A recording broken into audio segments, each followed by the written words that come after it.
तो दोस्तों, क्योंकि सांस भी कभी बहू थी के आज के एपिसोड की शुरुआत होती है शांति निकेतन के दरवाजे से, जहां नंदिनी दरवाजा खोलकर करण के पास बाहर आती है।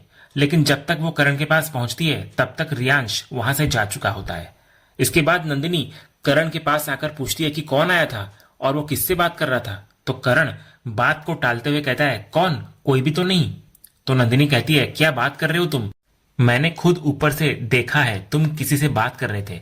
तो इस पर करण एक और झूठ बोलता है। वो कहता है कि हाँ, कोई आया था और एड्रेस पूछ रहा था। तो नंदिनी पूछती है, यहाँ अंदर? तो करण कहता है कि हाँ, वो गलती से अंदर आ गया था, उसे लगा कि ये कोई और घर है, लेकिन अब वो चला गया है। लेकिन नंदिनी को करण की बात पर यकीन नहीं होता। वो पूछती है, लेकिन तुम इतने स्ट्रेस्ड क्यों लग रहे हो? तो करण बहाना बनाता है कि वो परी को लेकर थोड़ा परेशान है। वो कहता है कि बस वो जल्दी से घर आ जाए। ये कहकर करण नंदिनी को अंदर चलने के लिए कहता है और तुलसी, करण और नंदिनी तीनों घर के अंदर चले जाते हैं। लेकिन जाते जाते तुलसी बार बार पीछे मुड़कर देख रही होती है। अगले सीन में हम देखते हैं कि शोभा तुलसी के पास आती है। वो बता रही होती है कि उसकी गौतम भैया से बात हुई है। गौतम चाहता है कि परी का केस आर्यन लड़े। शोभा बताती है कि उसे भी ये सही लगता है कि आर्यन इस केस के लिए सबसे बेहतर है। वो कहती है कि आर्यन एक बहुत ही स्मार्ट और इंटेलिजेंट वकील है और उसने पहले भी ऐसा ही एक केस लड़ा है और जीता भी है। तभी आर्यन, जो वहीं मौजूद होता है, कहने लगता है, पर दीदी, गौतम सर तो गौतम सर है, मेरा मतलब है कि वो बहुत ही शानदार वकील है। तो इस पर शोभा उसको समझाती है कि अगर गौतम भैया ने उस पर इतना विश्वास दिखाया है तो उन्होंने कुछ सोच समझकर ही यह फैसला लिया होगा और वो उसे गाइड करने के लिए वहां रहेंगे ही। इसके बाद शोभा तुलसी को पूछती है कि वो क्या चाहती है। तो तुलसी भी आर्यन से कहती है कि अगर गौतम ने सोच समझकर यह फैसला लिया है तो उसे परी की हेल्प करनी चाहिए। फिर शोभा आर्यन से कहती है कि वो अच्छे से तैयारी कर ले, क्योंकि उसे कल किसी भी हाल में परी को इस मुसीबत से बाहर निकालना है। वो कहती है कि उन्हें उस पर पूरा भरोसा है। तो आर्यन भी कहता है, दीदी आप चिंता मत कीजिए, मैं अपनी तरफ से पूरी कोशिश करूंगा। अगली सुबह कहानी का रुख कोर्ट की तरफ मुड़ता है। परी कटघरे में खड़ी होती है और इधर पूरा वीरानी परिवार उम्मीद और डर के साथ वहां मौजूद होता है। तभी पब्लिक प्रोसिक्यूटर जज के सामने अपनी दलील पेश करता है। वो एक ऐसा खुलासा करता है जिससे अदालत में मौजूद हर कोई चौंक जाता है। वो कहता है, योर ऑनर, परिधि वीरानी ने जिनका कत्ल किया है वो उनके पति रह चुके हैं। फिर जैसे ही सरकारी वकील अपना इल्जाम लगाता है, आर्यन अपनी जगह से खड़ा होता है। वो जज से कहता है कि कत्ल हुआ है, ये अभी तक साबित नहीं हुआ है। तो जज उसकी बात से सहमत होती हैं। इसके बाद सरकारी वकील अपनी रणनीति बदलता है और परी के चरित्र पर हमला करना शुरू करता है। वो कहता है कि परी ने पहले अपने पहले पति को छोड़ा, फिर रणविजय से शादी की और उसे भी तोड़ दिया। वकील दावा करता है कि इसकी वजह परी का अपना स्वभाव है। वो कहता है कि परी की रणविजय से बिल्कुल भी नहीं बनती थी, इसलिए उसने एक झूठा केस लगाकर उससे दूरी बना ली और फिर साजिश के तहत उसकी हत्या कर दी। तो कटघरे में खड़ी परी ये सुनकर तड़प उठती है। वो कहती है कि यह सब झूठ है, लेकिन वकील उसकी एक नहीं सुनता और उस पर इल्जामों की बौछार जारी रखता है। वो कहता है कि परी को लोगों की जिंदगी बर्बाद करने में मजा आता है और उसने सिर्फ दुश्मनी निकालने के लिए ही रणविजय को मारा है। ये सुनकर अजय अपने गुस्से पर काबू नहीं रख पाता। वो अपनी जगह से खड़ा होकर चिल्लाता है। वो कहता है कि वकील परी के किरदार पर यानी कि कैरेक्टर पर सवाल उठा रहा है, जबकि सच तो यह है कि परी ने जिंदगी बचाई है, बर्बाद नहीं की। वो बताता है कि जिंदगी के साथ खेलने वाला तो रणविजय था, जिसने सालों तक परी को मानसिक और शारीरिक रूप से प्रताड़ित किया है। अजय अदालत को यह भी कहता है कि रणविजय के कई एक्स्ट्रा मैरिटल अफेयर्स थे और उसने एक लड़की को इतना नुकसान पहुंचाया था कि उस पर केस भी हुआ था और वो जेल भी गया था। फिर अजय जोर देकर कहता है कि बुरा इंसान रणविजय था, परी नहीं। तभी जज अजय को डांटते हुए शांत रहने का आदेश देती है। फिर आर्यन अजय की तरफ से जज से माफी मांगता है, लेकिन साथ ही वो कहता है कि अजय जो कुछ भी कह रहा है वो बिल्कुल सच है। वो रणविजय का असली चेहरा सबके सामने लाने के लिए उसके एक बहुत ही करीबी दोस्त सुहास को गवाह के तौर पर बुलाने की परमिशन मांगता है। तो जज की परमिशन मिलने पर सुहास को कटघरे में बुलाया जाता है। शुरुआत में सुहास कहता है कि जो इंसान अब इस दुनिया में नहीं है वो उसके बारे में क्या ही बुरा बोले, लेकिन आर्यन उसको बड़ी ही समझदारी से समझाता है। वो कहता है कि अच्छाई और बुराई से भी ऊपर होता है सच। वो कहता है कि अगर सुहास सच बोलेगा तो एक बेगुनाह को न्याय मिलेगा। तो इस पर सुहास हिम्मत करके सारी सच्चाई जज को बताता हुआ नजर आता है। वो कहता है कि रणविजय एक बुरा आदमी था और उसके लिए पैसा ही सब कुछ था।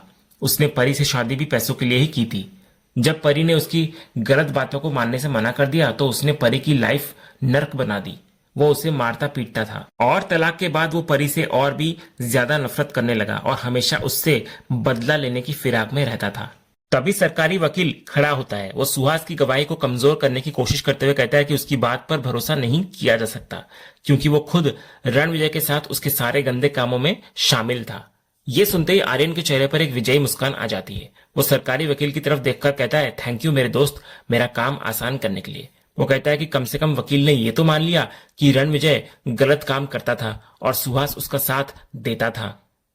ये कहकर आर्यन सुहास को अपनी जगह पर जाकर बैठने के लिए कहता है। फिर आर्यन जज से कहता है कि अब वो अपने अगले गवाह मिसेस इंदिरा पारेख को कटघरे में बुलाना चाहता है।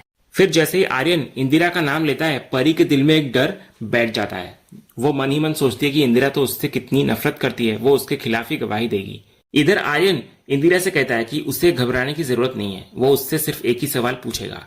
वो पूछता है, मैं आपसे सिर्फ इतना जानना चाहता हूँ कि आपके पोते सनी और परिधि के बीच कैसा रिश्ता है, क्या उन दोनों में आपस में प्यार और लगाव है? तो इस सवाल पर इंदिरा एक पल के लिए रुकती है। उसके सामने अपनी नफरत और अपने पोते के प्यार के बीच एक चुनाव होता है और वो सच को चुनती है। वो हाँ में जवाब देती है। वो कहती है कि परी और उसके सनी के बीच बहुत ज्यादा लगाव है। सनी तो हमेशा परी आंटी करता रहता है। अगर उसका बस चले तो वो परी को हमेशा अपने पास ही रख ले। वो परी को अपनी माँ जैसा ही मानता है। इसके बाद इंदिरा उन दोनों के बीच के प्यारे रिश्ते के बारे में और भी बातें बताती है। फिर सब कुछ सुनने के बाद आर्यन इंदिरा को थैंक यू कहता है और उसे जाकर बैठने के लिए कहता है। फिर इंदिरा के बैठने के बाद आर्यन अपनी दलील पेश करने के लिए जज के सामने खड़ा होता है। वो जज से कहता है कि उन्होंने खुद सनी की दादी की गवाही सुनी, जिसमें उन्होंने माना कि सनी परी को अपनी माँ की तरह प्यार करता है। आर्यन एक बहुत ही भावुक लेकिन तर्कपूर्ण सवाल पूछता है। वो कहता है कि क्या कोई भी माँ अपने बच्चे को अपनी ही आंखों के सामने मरते हुए देख सकती है? वो कहता है कि ऐसा कभी हो ही नहीं सकता, बल्कि वो तो अपनी जान की बाजी लगा देगी उसे बचाने के लिए। फिर आर्यन जोर देकर कहता है कि परी ने उस दिन ठीक यही किया था। वो कहता है कि यह कोई पुरानी दुश्मनी या साजिश नहीं थी, बल्कि ये सेल्फ डिफेंस और एक बच्चे की जान बचाने की एक बेताब कोशिश थी। वो कहता है कि इस बात को साबित करने के लिए वो सनी के पिता अजय को गवाह के तौर पर बुलाना चाहता है, क्योंकि वो उस दिन उस जगह पर मौजूद थे। इसके बाद आर्यन अजय से पूछता है कि क्या वो उस दिन वहीं पर था जब रणविजय की मौत हुई? तो अजय हाँ कहता है। इसके बाद आर्यन उससे कहता है कि क्या वो कोर्ट को बता सकता है कि उस दिन असल में हुआ क्या था? तो अजय जज को उस दिन की पूरी खौफनाक कहानी बताना शुरू करता है। वो कहता है कि रणविजय ने पैसों के लिए गरिमा को अगवा करने का प्लान बनाया था, लेकिन उसके गुंडों ने गलती से उसके बेटे सनी को अगवा कर लिया। वो कहता है कि जब उसे और परी को ये बात पता चली तो वो लोग सनी को बचाने के लिए उस गोदाम में पहुंचे। वहां पहुंचते ही रणविजय और उसके बीच बहुत ज्यादा हाथापाई हुई। जय बताता है कि गुस्से में रणविजय ने एक लोहे की रॉड उठा ली और कहा कि वो उसके बेटे को नहीं छोड़ेगा। अजय ने उसे बहुत समझाने की कोशिश की, लेकिन वो कुछ भी सुनने को तैयार नहीं था। उस वक्त अजय को रणविजय के आदमियों ने पकड़ रखा था, इसलिए परी को लगा कि सनी की जान सच में खतरे में है। वो कहता है कि सनी को बचाने के लिए परी ने रणविजय को सिर्फ पीछे हटाने की कोशिश की थी, लेकिन रणविजय अपना संतुलन खो बैठा और पीछे दीवार से जा टकराया। वहां रखे भारी सामान की वजह से उसे गंभीर चोट लग गई। इसके बाद अजय की आंखों में आंसू आते हैं। वो कहता है कि परी ने अपनी जान की परवाह किए बिना मेरे बेटे की जान बचाई है, इसलिए परी बेकसूर है। प्लीज आप उसको सजा मत दीजिए। अगर आपको किसी को सजा देनी ही है तो मुझे दीजिए, क्योंकि उसने मेरे बेटे की जान बचाई है। फिर अजय की गवाही के बाद आर्यन जज के सामने अपनी अंतिम दलील पेश करता है। वो कहता है कि उसे नहीं लगता कि अब उसे और कुछ कहने की जरूरत है। उस दिन क्या, कैसे और क्यों हुआ, सब कुछ अदालत के सामने बिल्कुल साफ है। परी ने सिर्फ एक बच्चे की जान बचाने की कोशिश की, जिसके लिए उसने रणविजय को धक्का दिया। उसके बाद जो कुछ भी हुआ वो महज एक दुर्घटना थी। आर्यन कहता है कि या फिर यूं कहिए कि वो रणविजय के बुरे कर्मों का फल था, जो शायद ऊपर वाले की अदालत में पहले से ही लिख दिया गया था। वो कहता है कि परी ने उस दिन जो कुछ भी किया, अगर उसकी जगह कोई और भी होता तो वो भी वही करता, उस बच्चे की जान को बचाता। उस दिन परी की जान भी जा सकती थी, लेकिन उसने अपनी जान की परवाह नहीं की और उस बच्चे को बचाया। आर्यन जोर देकर कहता है कि ऐसी इंसानियत और अच्छाई दिखाने के लिए सजा नहीं बल्कि शाबाशी मिलनी चाहिए। वो कोर्ट से दरख्वास्त करता है कि परी को भी इंसानियत की नजर से देखा जाए। तभी जज कहते हैं कि उन्होंने दोनों पक्षों की दलीलें सुन ली है और अदालत अपना फैसला लंच ब्रेक के बाद सुनाएगी। अगले सीन में कोर्ट के बाहर तुलसी परी को दिलासा देती है। वो कहती है कि तू चिंता मत कर, तूने कुछ गलत नहीं किया तो तेरे साथ भी कुछ गलत नहीं होगा, बस धैर्य रख, सब कुछ ठीक हो जाएगा। तभी परी लेडी हवलदार से 2 मिनट के लिए बात करने की परमिशन मांगती है। फिर परमिशन मिलने पर वो सीधे इंदिरा और नवीन के पास आती है। वो कहती है, आप सब लोग यहाँ आए और मेरा साथ दिया, उसके लिए बहुत बहुत धन्यवाद। ये सुनकर इंदिरा का दिल पिघलता हुआ नजर आता है। वो परी का हाथ पकड़कर उसको कहती है, थैंक यू तो हमें तुम्हें कहना चाहिए, क्योंकि तुम्हारी वजह से ही हमारा सनी आज जिंदा है। तुमने अपनी जान पर खेलकर उसकी जान बचाई। नवीन भी कहता है कि अजय सही कह रहा था कि परी सच में बदल गई है। अजय की बहन संध्या भी परी को हिम्मत देती है और कहती है कि वो अकेली नहीं है, वो सब उसके साथ हैं। तभी लेडी हवलदार परी को वापस ले जाने के लिए आ जाती है, तो जाते जाते परी अजय की तरफ देख रही होती है। अगले सीन में लंच ब्रेक के बाद कोर्ट की कार्यवाही दोबारा शुरू होती है। जज अपना फैसला सुनाना शुरू करते हैं। वो कहते हैं कि उन्होंने इस केस का बहुत ही गहराई से अध्ययन किया है। परिधि वीरानी और रणविजय की पुरानी हिस्ट्री को देखते हुए ये साफ है कि परिधि सालों से रणविजय की टॉर्चर का शिकार रही है। जज कहते हैं कि रणविजय एक बहुत ही बुरा इंसान था, इस हद तक कि वो अपनी ही बेटी को अगवा करने की साजिश रच रहा था। अदालत ये भी मानती है कि रणविजय ने एक मासूम बच्चे को अगवा करने की कोशिश की और पैसों की मांग की, जिससे उसने वहां मौजूद सभी लोगों की जान को खतरे में डाल दिया। और अंत में जज कहते हैं कि अदालत ये मानती है कि परिधि ने जो कुछ भी किया वो सिर्फ और सिर्फ अपनी और उस बच्चे की आत्मरक्षा में किया। इसलिए सारे सबूतों और गवाहों के बयानों के आधार पर यह अदालत परिधि वीरानी पर लगे सारे आरोपों को खारिज करती है और उन्हें बेगुनाह करार देती है। ये सुनते ही पूरा वीरानी परिवार राहत की सांस लेता है और उनकी आंखों में खुशी के आंसू आ जाते हैं। फैसला सुनते ही परी सबसे पहले दौड़कर अपनी माँ तुलसी के गले लग जाती है। तुलसी कहती है, कहा था ना मैंने कि कुछ नहीं होगा। फिर तुलसी आर्यन को धन्यवाद कहती है। शोभा भी उसकी तारीफ करती है। तभी गौतम मजाक में कहता है कि आफ्टर ऑल चेला किसका है। फिर वो आर्यन को छेड़ते हुए कहता है उसे तो आज जीतना ही था, क्योंकि उसे अपनी होने वाली बीवी को जो बचाना था। लेकिन इस सब खुशी और मजाक के बीच शायद अजय को ये सब देखकर अच्छा नहीं लगता। वो चुपचाप बिना किसी से कुछ कहे वहां से जाने लगता है।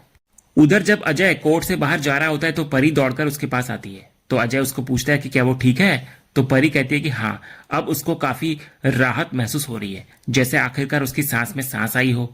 तभी अजय कहता है कि उसे भी ऐसा ही लग रहा है।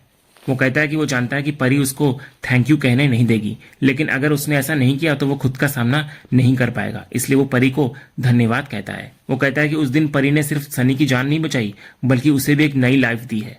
तो परी इस पर कहती है उसे ऐसा नहीं बोलना चाहिए, क्योंकि अगर अजय भी उसकी जगह होता तो वो भी यही करता। तभी अजय कहता है कि शायद इसीलिए उन दोनों का दोबारा मिलना हुआ और सनी को उसके जैसी एक माँ मिली।